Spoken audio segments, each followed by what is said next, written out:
ऐसी कोई टीचिंग भी नहीं हुई उसको। ऑर्गेनाइजेशन आपसी मेल जो आपसी समझ जिसको बोलते हैं आप लोग अंडरस्टैंडिंग बोलते हैं, वो अंडरस्टैंडिंग का मतलब ये होता कि स्थापना दिवस, जैसे का स्थापना दिवस बिरसा ब्रिगेड के लोग मनाते हैं, तब लगता है कि आपसी अंडरस्टैंडिंग में ताकत आई है।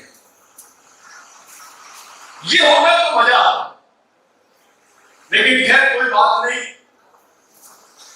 मैं वो डॉक्टर मीना जो बोल के गए थे ना, उनसे बहुत इंप्रेस हुआ।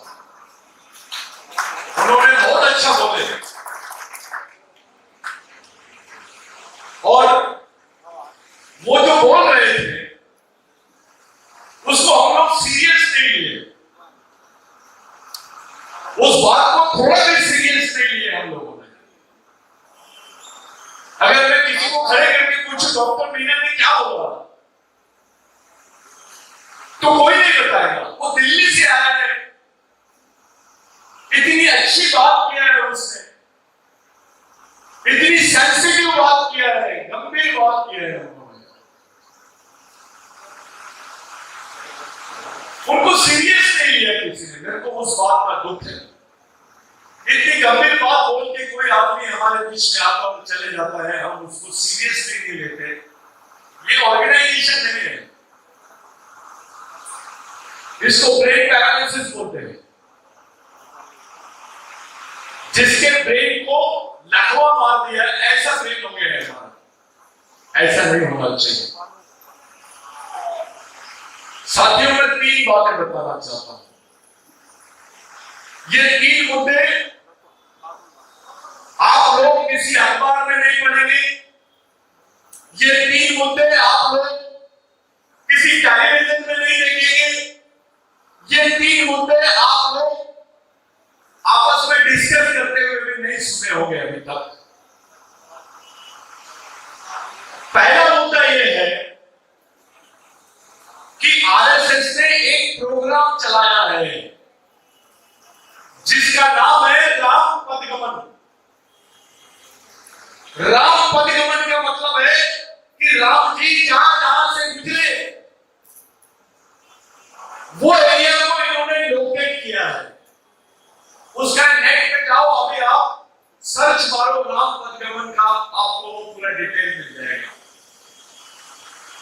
अब ये बात इंपॉर्टेंट क्यों है मैं बताना चाहता हूं। वो राम पदगमन का जो मसला है वो मणिपुर से शुरू होता है और केरल से जाकर रुकता है। उसमें महाराष्ट्र, मध्य प्रदेश, छत्तीसगढ़, बस्तर, झारखंड, उड़ीसा, आसाम, नागालैंड, ये पूरा क्षेत्र आ रहा है। और इसको वर्ल्ड टूरिज्म जो है, वर्ल्ड हेरिटेज का जो ऑक्सफोर्ड यूनिवर्सिटी का रिकॉर्ड बेसिस ऑर्गेनाइजेशन है, वहां पर रजिस्टर्ड किया गया है। दूसरी बात यह है कि गवर्नमेंट ने टाइगर प्रोटेक्शन के नाम पर, टाइगर बफर जोन के नाम पर 288 टाइगर है जिसको लोकेट किया सेंट्रल इंडिया में कि 288 टाइगर है। 288 टाइगर को बचाने के लिए 2 लाख हेक्टेयर जमीन रिजर्व किए इन्होंने। 2 लाख हेक्टेयर जमीन, और वो 2 लाख हेक्टेयर जमीन का जो मामला है वो 2 करोड़ आदिवासियों को इफेक्ट करता है। 2 करोड़, 280 टाइगर के लिए 2 करोड़ आदिवासियों की बलि। अभी पहले झगड़ा था गवर्नमेंट वर्सेस आदिवासी, अब झगड़ा हो गया है टाइगर वर्सेस आदिवासी, टाइगर वर्सेस ट्राइबल। यानी आदिवासियों का झगड़ा शेर से है, ऐसा दिखाने की कोशिश कर रहे हैं। और वो जो टाइगर मैप बनाया गया है वो सेम टू सेम राम पदगमन एरिया है। गौर से सुनो, पहले दिमाग में डाल लो मैं क्या बोलना चाह रहा हूं। ये वो क्षेत्र है जिसमें आदिवासियों के 60% 5वीं अनुसूची के क्षेत्र आते हैं। To disturb, to demolish the provision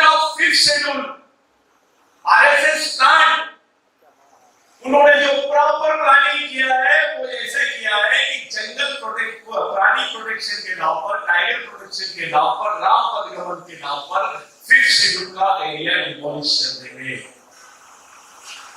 और वो पूरा 5वीं अनुसूची का 60% क्षेत्र है सेंट्रल इंडिया का और 6वीं अनुसूची का 40% क्षेत्र है नॉर्थ ईस्ट का, जिसको आप लोग सेवन सिस्टर्स बोलते हैं। सेवन सिस्टर इसलिए बोलते हैं वो 7 राज्य है। साथियों, इस देश में 2 भारत है। मैं ऑथेंटिक तरीके से बोल रहा हूं, 2 भारत है, एक आदिवासी भारत और दूसरा आधुनिक भारत। मैं जिस आधुनिक भारत की बात कर रहा हूं ये अभी संविधान बनने के बाद बना है, लेकिन जिस आदिवासी भारत की मैं बात कर रहा हूं ये इस देश में हजारों 10,000 साल से अस्तित्व में है। इसको किसी ने नहीं बनाया, ये पहले से अस्तित्व में है। तो इस देश में आधुनिक भारत वर्सेस आदिवासी भारत ऐसा झगड़ा चल रहा है। ये आपके दिमाग में आना चाहिए। आधुनिक भारत का मतलब होता है मॉडर्न इंडिया और आदिवासी भारत का मतलब होता है एंशिएंट इंडिया। जो प्राचीन भारत है उसका आधुनिक भारत के साथ में झगड़ा चल रहा है। प्राचीन भारत बोलता है उसके इस देश के जल जमीन जंगल में सांस्कृतिक सामाजिक अधिकार है। आधुनिक भारत बोलता है कि इस देश के जल जमीन जंगल में उसके संवैधानिक राष्ट्रीयता के अधिकार है। आप जब 5वीं अनुसूची के क्षेत्रों में अपने जल जमीन जंगल के अधिकारों की बात करते हो तब तक ये लोग आप पे देशद्रोह का केस लगाते हैं। ये ऐसा झगड़ा है, ऐसा लगता है सीधा, लेकिन ये जिलेबी की जैसा सीधा है। ये मामूली बात नहीं है। सिविल वॉर की तरफ जा रहा है देश। मैं बार बार यही बात बताता हूं कि जिस क्षेत्र की मैं बात कर रहा हूं उस क्षेत्र में इस देश की 60% जो पैरामिलिट्री फोर्सेस है, जिसको अर्धसैनिक बल बोलते हैं, वो इस क्षेत्र में लगाए गए हैं। अरे सैनिक तो बॉर्डर में होने चाहिए, पाकिस्तान के बॉर्डर में होना चाहिए, चाइना के बॉर्डर में होना चाहिए, श्रीलंका के बॉर्डर पे होना चाहिए, नेपाल के बॉर्डर पे होना चाहिए। वो आदिवासी क्षेत्र में क्या कर रहा है? ये सैनिकों की आदिवासी क्षेत्र में क्या जरूरत है? जिस आदिवासी के बदन में कपड़े नहीं, वो जो घास की झोपड़ी में रहता है, जिसके पास खाने को ठीक से 2 वक्त की रोटी नहीं है, उसके घर के बाजू में 2 AK-47 पकड़ के जवान चौकीदारी कर रहे हैं। मामला क्या है? क्या मामला है? गौर से सोचो देश में क्या चल रहा है। मंदिरों के बारे में सोचोगे हो?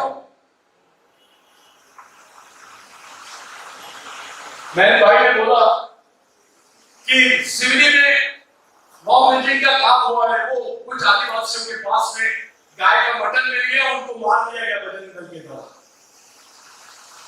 उनको स्पॉट में मार दिया गया, उनकी बेल हो गई, वो लोग घूम रहे हैं और वहां पे फिर दहशत का माहौल है कि बजरंग दल की तरफ आदिवासियों में गुस्से से नहीं देखना चाहिए, डर रहे हैं लोग, ऐसा दहशत का माहौल बना रहे हैं।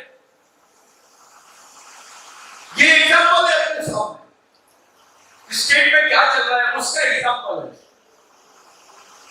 साथियों, ये सब चीजें प्रैक्टिस की जा रही है सिर्फ आदिवासियों के बीच, कि आपके दिमाग में क्या निर्माण कर दिया जा रहा है कि आपको पुलिस से तो डरना ही है, साथ में आरएसएस से भी डरना है। जाओ किसी क्लास 1 ऑफिसर को खड़ा करो, मैं भोपाल में बात कर रहा हूं, किसी क्लास 1 ऑफिसर आदिवासी ऑफिसर को बुलाओ कि भैया तू जैस के सम्मेलन में क्यों नहीं आया, तो वो बोलेगा मैं जैस के सम्मेलन में जाता तो इनको पता चल जाता, मेरे पे डिपार्टमेंटल एक्शन होता, मेरी ट्रांसफर हो जाती। ये जैस के बच्चे जिन्होंने अधिकारियों के लिए लड़ाई लड़े, आज वही अधिकारी ये कार्यक्रम में में दिखाई नहीं दे रहे मेरे को, उस बात का दुख है। यही बच्चे आरक्षण का आंदोलन करने सड़क पे खड़े होते, लेकिन जब उनके अस्तित्व की बात आई यहाँ पर मध्य प्रदेश की राजधानी में, जब वो कार्यक्रम आयोजित करते हैं वहां कोई ऑफिसर नहीं आता। क्या है ये, क्या इंडिकेट करते हैं, क्या संकेत मिलता है इससे? आप सोच सकते हो आपके ऑफिसर कितने प्रेशर में है, कितने दबाव में है, कितने दबाव में। ये कंडीशन का जायजा लेना बहुत जरूरी है। अब रही बात कि ये कंडीशन में कि पूरे देश के 2 करोड़ आदिवासी यहां से खत्म हो जाएंगे, इस बेल्ट से पूरा खत्म हो जाएगा, इसका मतलब ये है आदिवासी भारत जो है वो हिंदू भारत बन जाएगा।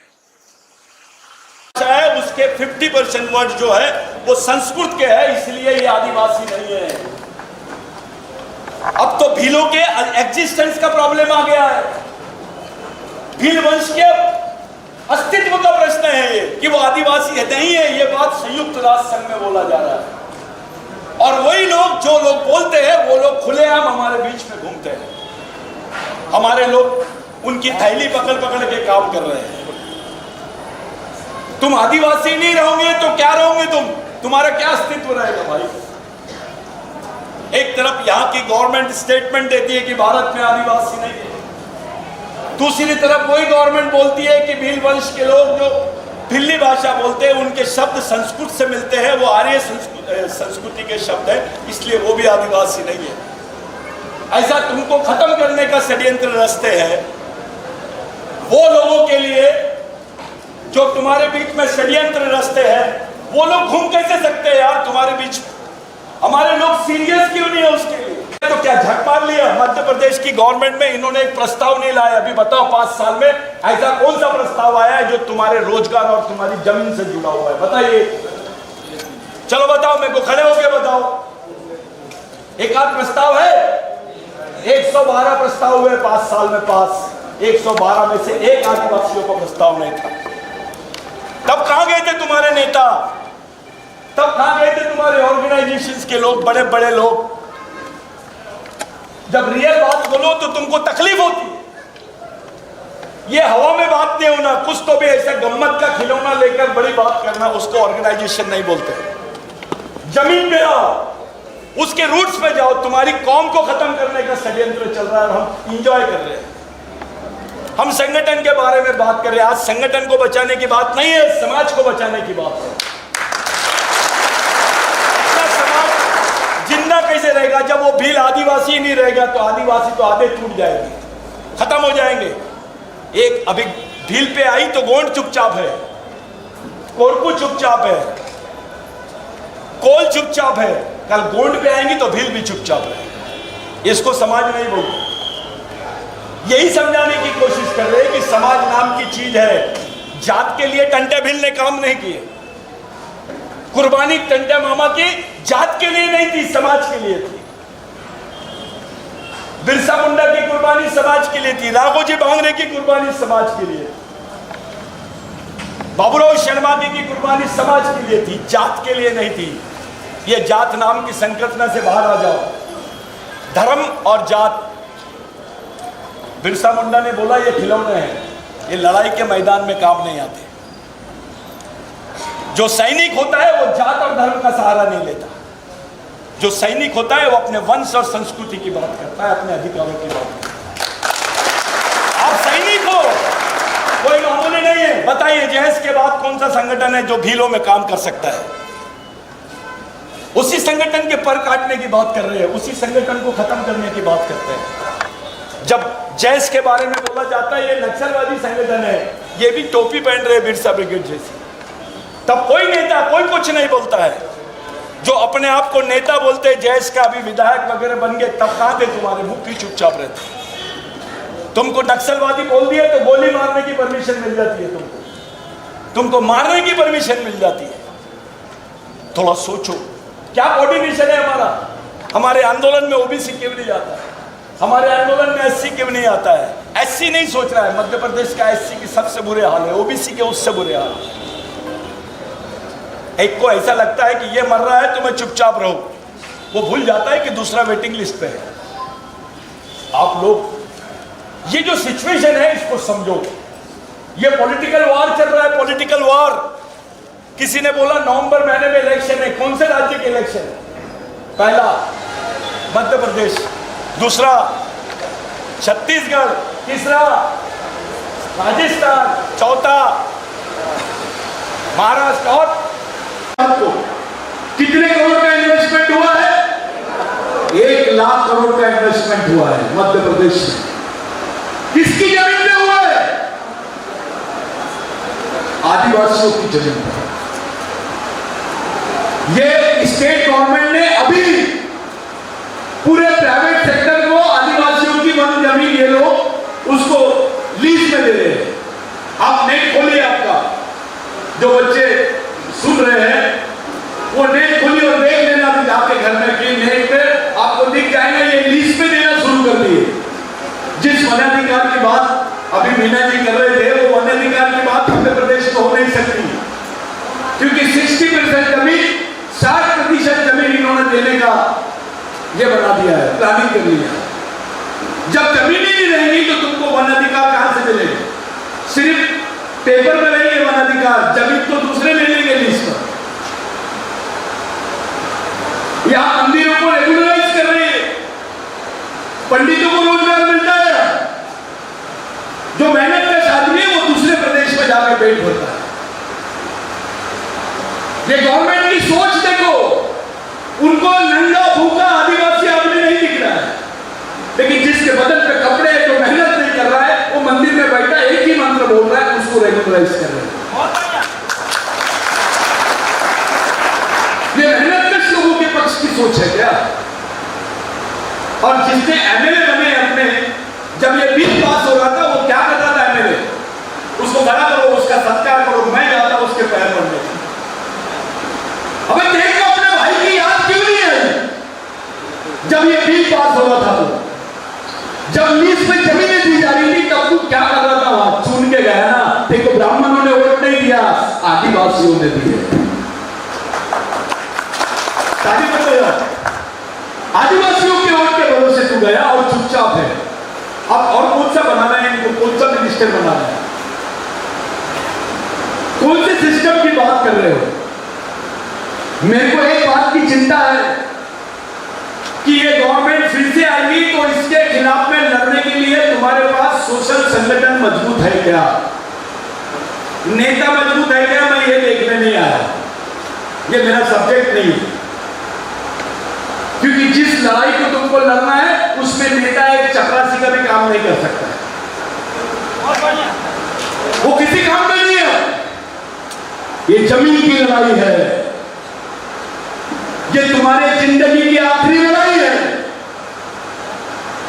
ये हमारी अंतिम पीढ़ी द्वारा अंतिम पीढ़ी को बचाने के लिए लड़ी जाने वाली आखिरी लड़ाई है। क्योंकि गवर्नमेंट बोल रही है भारत में आदिवासी नहीं है, इसका दूसरा मतलब होता है कि आदिवासी भारत के नागरिक नहीं है।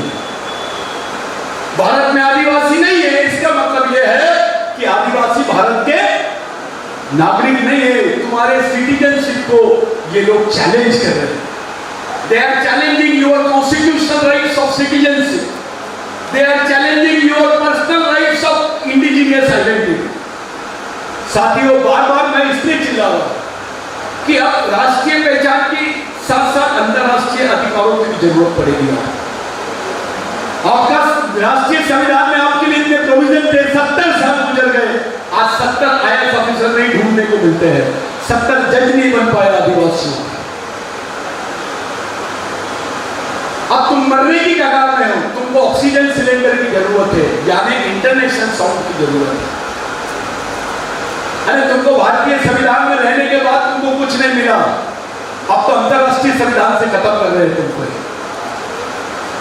मैं 2 पॉइंट और बोलूंगा, मेरे को लगे चिट्ठी लेके आया, मैं डर गया क्योंकि यहाँ चिट्ठी बहुत चल रही है और सही बात है।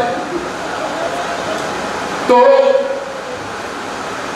बड़ी बात यह है कि जितना एटमॉस्फेयर दिख रहा है जैस का, ये मामूली नहीं है। मैं जानता हूं अपने घर से कैसे वो लाया होगा बेरोजगार लड़का, पैसे जमा करके कैसे आया होगा यहाँ पर। ये मीटिंग बहुत क्वालिफाइड है, ये सोशल क्वालिफाइड लोग बैठे हैं, इनके लिए जोरदार तालियां हो जाए। ये मामूली लोग नहीं है, ये ऑफिसर नहीं है, चलेगा। ये बेरोजगार है, चलेगा, लेकिन सोशल क्वालिफाइड है। इसको समाज की कीमत समझते। Social qualification is more important than academic qualification. ये चिल्लर चीज है। आप कैसे दिखते हो ये बड़ी बात नहीं है, कैसे सोचते हो ये बड़ी बात है। लड़ाई सोच की है, उस लड़ाई को जीतना है। ये जो मैं शुरू में आता था, मैं विक्रम आचार्य को देखता था, बड़ा प्रिंसिपल आदमी दिखता था, मेरे को मालूम भी नहीं था कि एम्प्लॉय है। और मैं बाद में पूछता था लोगों से कि एम्प्लॉय है क्या? दादा एम्प्लॉय है। मैंने बोला इतना सीरियस काम कर रहे हैं। मैं पूरे मुजाहिदों को देखता हूँ, उनकी पूरी टीम को देखता हूँ, तो मेरे को ऐसा लगता है यार ये इतने डेडिकेटेड है। और मेरे को बड़ा खुश होता था मैं जब कैंप्स लेता था और सब लोग बैठते थे, पूरे जैस के लोग बैठते थे। मैं सच बता रहा हूँ, मेरे को ऐसे कभी फील नहीं हुआ कि मैं बिरसा ब्रिगेड का हूँ कि जैस का। और किसी को ऐसा लग रहा होगा कि मैं जैस का नेता बन जाऊंगा, मैं बिरसा ब्रिगेड का नेता बन जाऊंगा, समाज का बहुत बड़ा नेता बन जाऊंगा, ऐसा कुछ नहीं है। ढूंढ रहा हूं मैं कौन बन सकता है। सच्चाई है, अपना कोई वाली नहीं है, याद रखना। ये मध्य प्रदेश, छत्तीसगढ़, राजस्थान, ये मध्य भारत को खत्म करेंगे। अभी 2024 में नजर नहीं आएंगे तुम। ये इस इलेक्शन के माध्यम इस पे कब्जा करने का गणित है। चाहे कांग्रेस रहे या बीजेपी रहे, दोनों की स्ट्रेटेजी इसी टाइप से होती है। बात तो तब है जब हम अपनी शर्तों पे, अपनी तरीके से, अपने समाज की सुरक्षा के लिए, अपने समाज की आने वाली जनरेशन के लिए प्लानिंग करके कोई काम करें। मेरे को ये मामला मेरे को पसंद नहीं आया। हेलो, ये मामला मेरे को कभी पसंद नहीं आया कि अपन कांग्रेस, हाँ मैं भी बहुत फेवर किया, क्योंकि यहाँ बहुत आरएसएस का बीमारी बहुत था अपने इस क्षेत्र में। मैंने बोला जो नहीं होना पहले तय कर लो, क्या होना बाद में तय कर। तो पिछले इलेक्शन में कुछ एमएलए बनाए हमने, मैं उसका साक्षी हूं। और अगर वो यहाँ होंगे तो उनको जुबान भी नहीं है मेरे सामने खड़े होने के लिए। लेकिन मैंने देखा हूं, मेरा एक्सपीरियंस है, किसी ने समाज के लिए काम नहीं किया, किसी ने मिशन के लिए काम नहीं किया, किसी ने जेल्स के लिए काम नहीं किया, किसी ने बिरसा ब्रिगेड के लिए काम नहीं किया। मंत्री भी बने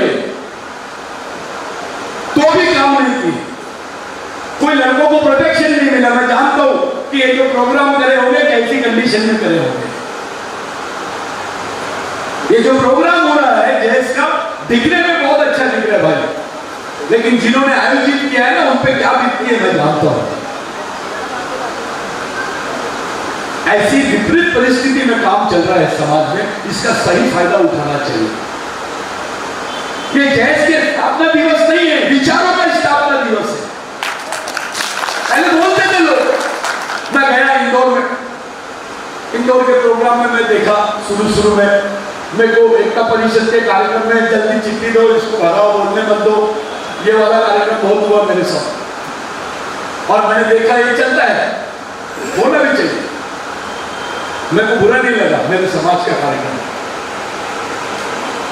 लेकिन कुछ लोग बोलना शुरू कर दिए जैस वालों की, इनकी विचारधारा क्या है आदिवासी युवाओं। आज यूनाइटेड नेशंस में मालूम हो गया है कि शहीद, महान विद्रोही, क्रांतिकारी भगवान टंडन ही कौन है। ये मालूम हो गया है, संयुक्त राष्ट्र संघ में मालूम हुआ है। अभी मालूम है ऑक्सफोर्ड यूनिवर्सिटी ने टंडा मामा पे आर्टिकल लिखा है। अपन बोल रहे हैं कि पूरे देश में इतने साल तक के, 17 साल तक के सशस्त्र संघर्ष अंग्रेजों के खिलाफ में किसी क्रांतिकारी ने नहीं किया जो टंडा मामा ने किया।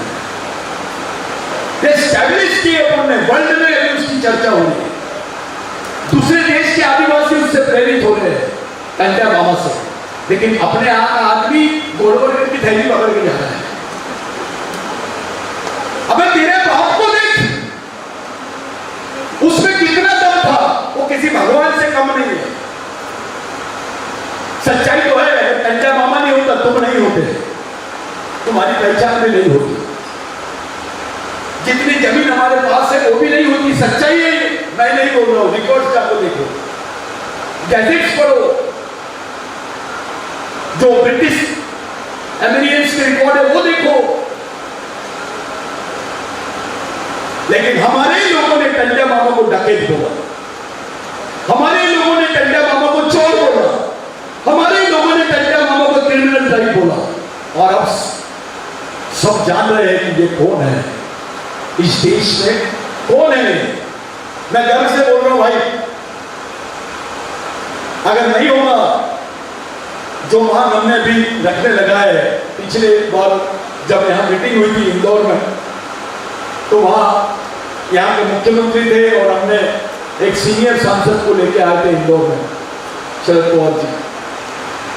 उन्होंने यहाँ पास अभी प्रस्ताव दिया कि जो पार्लियामेंट की नई बिल्डिंग बनी है उसके ऊपर में टंडा मामा का पुतला होना चाहिए। लेकिन ये लोगों की नीयत नहीं है।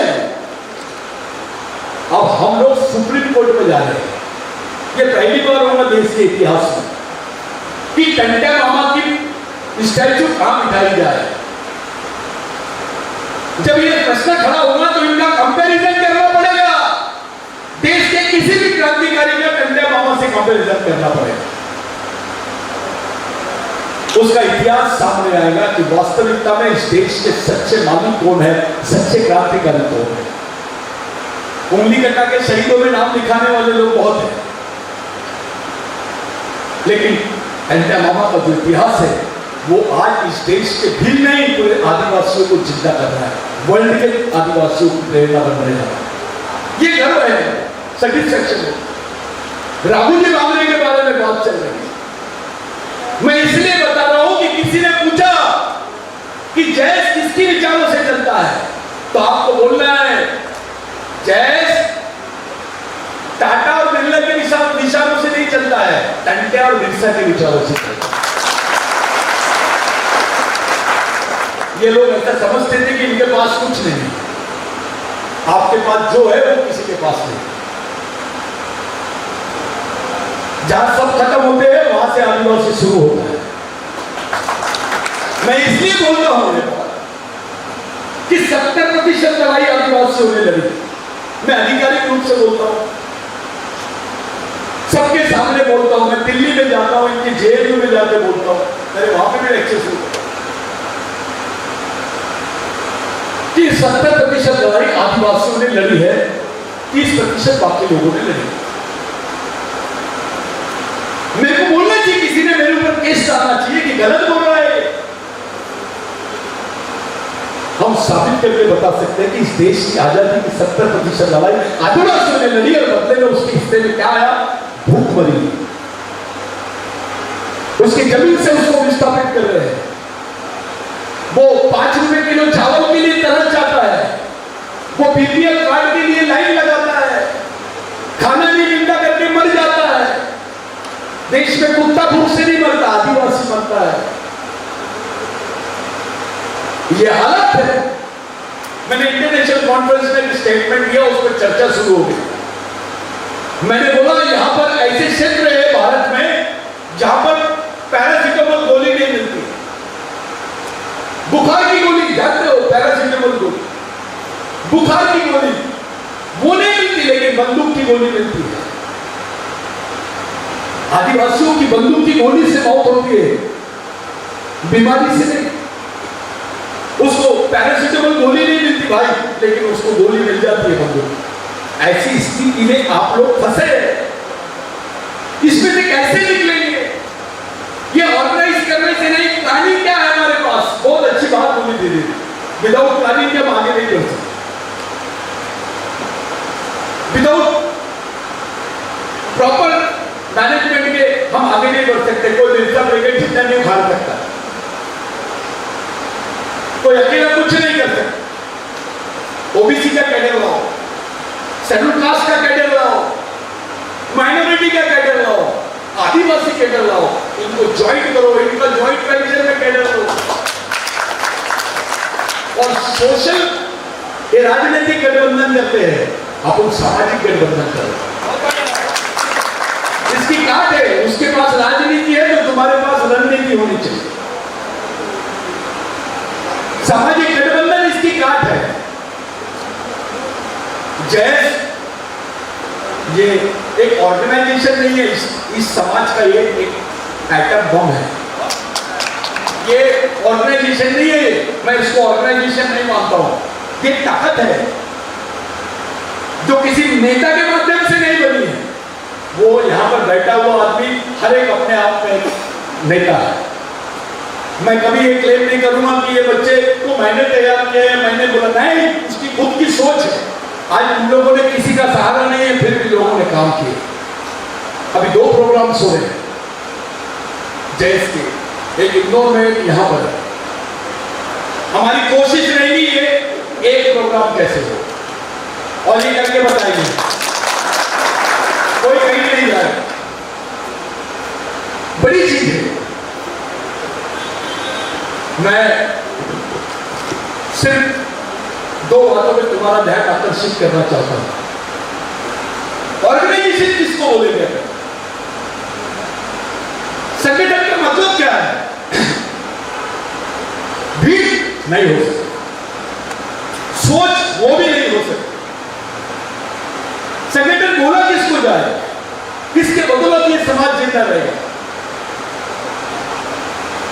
किसके बदौलत आप लोग एक बड़ी लड़ाई को लड़ सकते हो।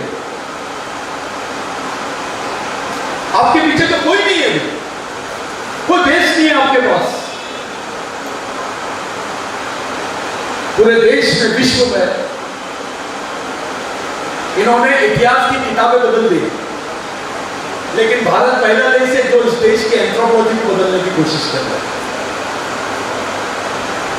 अभी उन्होंने एनसीईआरटी में किया है, लेकिन साथियों मैं आपको बार बार बोलता हूं कि यह सच है, एंथ्रोपोलॉजिकली प्रूव्ड है कि जब से भगवान पैदा नहीं हुए थे तब से आदिवासी इस जमीन पर रहता है। ये याद रखो। ये बार बार भगवान को बीच में लाते हैं। भगवान हमारी जमीन पे आए हैं, वो भी बाहरी है। जब आदिवासी की आदिवासियत पे बात होती है तो सच्चाई सामने होनी चाहिए।